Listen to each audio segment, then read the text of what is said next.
CM సహాయ నిధి పథకం పేదలకు వరం లాంటిదని పెందుర్తి ఎమ్మెల్యే పంచకర్ల రమేష్ అన్నారు. విశాఖలో లబ్ధిదారులకు 11,73,000 రూపాయల సీఎంఆర్ఎఫ్ చెక్కులను ఆయన పంపిణీ చేశారు. ఎన్డీఏ ప్రభుత్వం పేదలకు ఎల్లప్పుడూ అండగా ఉంటుందని ఎమ్మెల్యే హామీ ఇచ్చారు.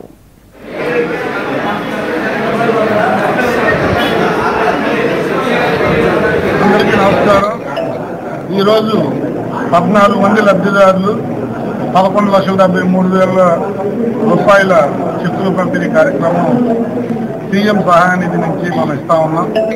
ఇప్పుడే లబ్ధిదారులకు ఇచ్చాం. ఒక మంచి కార్యక్రమం.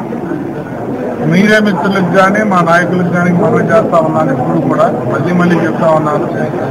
గౌరవ ముఖ్యమంత్రి కానీ గౌరవ ఉప ముఖ్యమంత్రి గారు కానీ ఇది చాలా శ్రద్ధతో పేదవాడి ఖర్చు తగ్గించాలి, పేదవాడి భారం తగ్గించాలన్న ఒక సంకల్పంతో చేస్తున్న కార్యక్రమం. దీన్ని ముఖ్యమంత్రి నుంచి మా వరకు కూడా అందరం కూడా చిత్తశుద్ధితో చేస్తా ఉన్నాం.